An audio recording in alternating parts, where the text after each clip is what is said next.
Bonsoir tout le monde, j'espère que ça va bien. C'est Nathalie d'évaluation et d'expertise VR. Ce soir, je vous fais une vidéo informatif sur encore les joints. J'en ai déjà fait par le passé. Ce soir, ça va être un petit peu différent. En fait, je pourrais pas changer le monde, mais j'espère faire une différence. Je vois qu'il y a encore des réticences à croire que les joints, c'est fragile. Même si vous achetez une unité neuve, c'est important de vérifier les joints. C'est pas pour rien que les compagnies d'assurance, les garanties manufacturières et les garanties prolongées ne garantissent pas et n'honorent pas une infiltration d'eau causée par un joint ouvert. C'est pas vrai qu'un joint va durer 2 ans. Je suis désolée de dire ça à tous ceux qui ont pu commenter des choses comme ça, mais c'est pas vrai. Des joints, quand une unité est neuve, surtout sur le toit, c'est une première couche de base qui est mise. Donc, il faut qu'elle soit vérifiée. Quand on applique un Dicor, bien, parfois, lors de l'application, ça peut créer de l'air puis faire des petites bulles. Puis cette bulle-là, comme un chewing-gum, va créer une petite couche mince, mais en fait, celle-ci ne résistera pas au froid. Donc, le concessionnaire va faire la vérification des joints comme il le peut. Toutefois, c'est important de revérifier. Une roulotte, c'est pas l'hôtel. C'est pas un condo en vacances qu'on loue avec le service de concierge, c'est pas ça.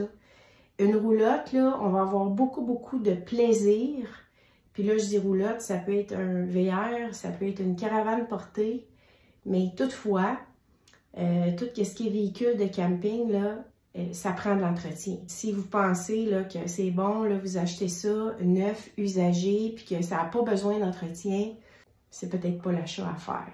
Vous êtes peut-être mieux de continuer en hôtel. Ce soir, j'ai fait du bricolage. J'ai bricolé un carboat. Fait qu'on va parler du carboat. Hein? On va faire une comparaison avec ça. J'ai mes petits modèles réduits. J'en ai d'autres. J'ai pris ceux-là. J'ai un œuf aussi. On va regarder l'œuf. On va en parler. C'est important. Puis, j'ai différentes composantes des murs de fibre de verre. J'ai pas l'aluminium, on va pouvoir en parler, mais toutefois, j'ai différentes composantes de plancher, de murs. Je pense que ça va être intéressant. Puis, j'ai d'autres petits trucs là, que je vais pouvoir utiliser parce que parfois, je pense que c'est plus facile de compréhension quand on est capable de bien l'expliquer avec des images en vidéo. Je vais tenter de faire ça assez rapidement. Ici, je vais vous présenter 2 types de murs. OK? Vous voyez là, celui-ci, c'est une composante de fibre de verre traditionnelle. Ça fait des années que ça existe comme ça. On a le revêtement de fibre ici, qui est gris. On a un louane, qui est un genre de particule de bois. On a le styromousse, qui équivaut à R8 d'isolation. Et on a l'intérieur, qui est votre fini, hein, intérieur. Qui est aussi un louane. Si l'eau s'infiltre, ben c'est certain que vous ne le verrez pas tout de suite. Ça va humecter doucement. Gel et dégel au fil du temps. L'humidité qui va s'être créée par un joint qui est ouvert va créer toujours plus d'eau. Ça va finir par gonfler. Ça va finir par toucher aux 2 parties. Ça va délaminer. Ça va pourrir. Fait que c'est pour ça que c'est important de vérifier les joints. Il y a depuis quelques années un nouveau procédé que j'aime beaucoup. C'est le Azdel. Qu'est-ce que c'est le Azdel? On a le recouvrement extérieur de fibre de verre. On a ensuite laminé, bien collé avec un composite. Il y a une petite couche rouge là, ici. Là. Je ne sais pas si vous voyez. En tout cas, ça, c'est du Azdel. C'est une protection. On a le styromousse. Et on a ici un autre composite qui fait votre fini intérieur. L'isolation de ça, le facteur, c'est R12. C'est plus léger, c'est plus insonorisant. On peut laisser ça tremper dans l'eau. il n'y a pas de souci.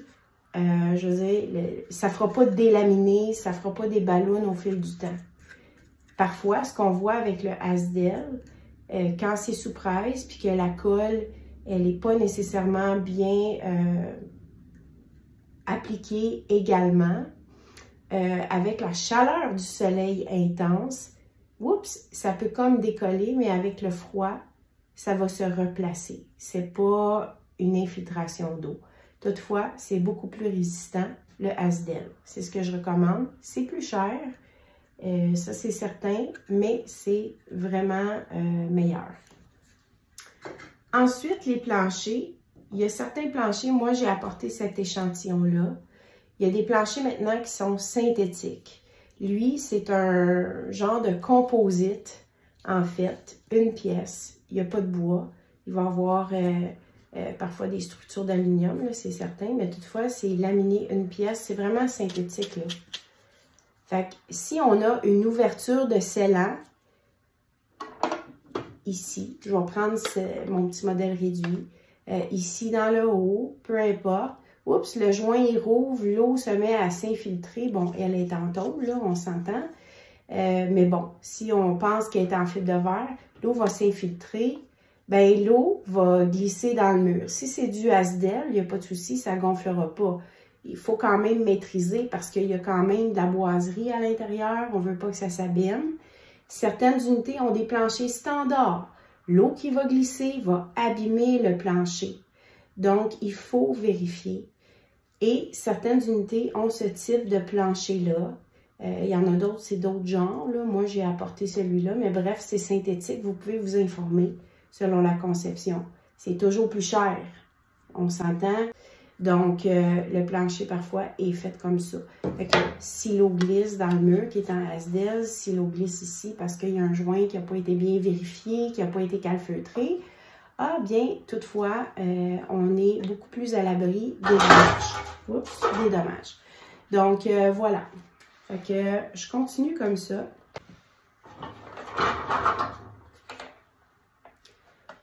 Ici, j'ai mon petit modèle réduit.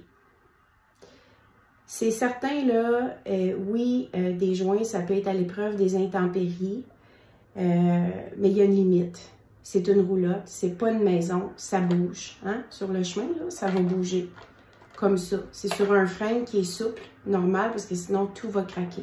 Votre maison, là, si vous la faites construire neuve, le constructeur va vous dire, ben écoutez, on a fait les joints, c'est peint, etc., mais surprenez-vous pas, vous allez voir des craques, peut-être, là, dans les joints qu'on a fait parce que ça va travailler. C'est une maison, c'est sur un solage. Écoutez, ça, c'est sur un frame. Fait que oui, ça peut arriver.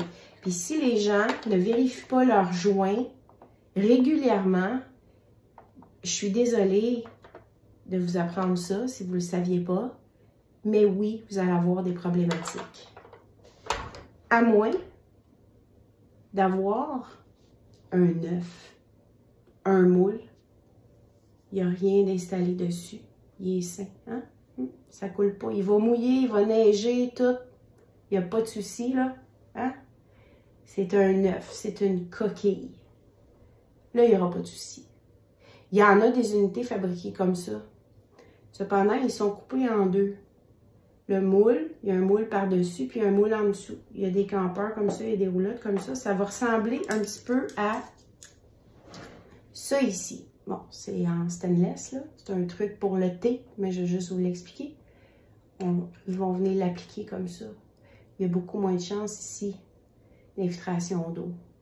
Cependant, comme un œuf, si on installe un dôme ici sur le toit, si on installe des lumières en avant, on fait des trous. C'est à risque d'infiltration d'eau. Vous allez rouler, il va peut-être être installé sous les arbres, vous l'utilisez peut-être l'hiver, gel, dégel, peu importe. C'est important de vérifier les joints. Ce n'est pas des menteries que je vous compte là. Si vous ne faites pas ça, bonne chance. J'ai un œuf ici. Prendre un petit plat, je ne veux pas trop faire de dégâts. Et j'ai un œuf. Il est intact. Il ne coule pas, me le shaker, tout. Wow! Hein? OK. Je vais aller y installer un dôme. Alors, je vais le percer. j'ai fait un trou. Il faut que je mette un mastic. Hein. Dans le temps, moi, j'appelais ça du dum-dum. Je vais mettre un mastic où est-ce qu'il y a le trou. Je vais installer ma composante. Je vais faire mon joint. C'est super. OK. Je vais y rajouter des lumières. Hein? Faut que je passe des fils. J'ai pas le choix. Et qu'est-ce que ça fait? C'est propice aux infiltrations d'eau. On vient de percer la coquille. Peu importe ce que vous allez acheter, que ce soit un modèle, là, 1 million, 2 millions, peu importe, 25 000, dès qu'il y a une composante d'installer, c'est propice à l'infiltration d'eau. Il faut vérifier les joints, puis il y en a qui vont dire hey, elle est épouvantable avec ça, là. Mais je pense que je ne le répéterai pas assez souvent. Fait que j'espère que cette vidéo-là va pouvoir vous guider, vous informer. Si jamais vous n'avez pas envie là, de vérifier vos joints, que vous voulez une roulotte, je vous invite à vous construire un carport. Hein? Comme ça. Ça, j'ai bricolé ça aujourd'hui. Vous allez pouvoir acheter la roulotte, arriver avec, la parker en dessous, puis camper là. Elle va être à l'abri le plus possible. L'air va circuler. Ça va être parfait. Vous allez camper là. Sortez-la pas. Fait que comme ça, ben, vous allez vraiment vous inviter l'entretien, la vérification des joints. Et puis, ça va être ça, vos vacances, sous un carport. Une roulotte, c'est pas l'hôtel, c'est pas un condo, c'est pas la maison. Ça nécessite de l'entretien, ça nécessite des soins. C'est ça. C'est soit qu'on loue un condo, un hôtel, soit qu'on a envie de triper avec notre roulotte, puis on s'engage à l'entretenir pour qu'elle reste belle, ou soit que, bon, on va faire du camping, on veut pas trop entretenir, on croit pas à ça, faites-vous installer un carport. Donc, je vous souhaite une belle soirée tout le monde. Merci de m'avoir écouté, puis j'espère que vous avez aimé ça. Bye! À bientôt!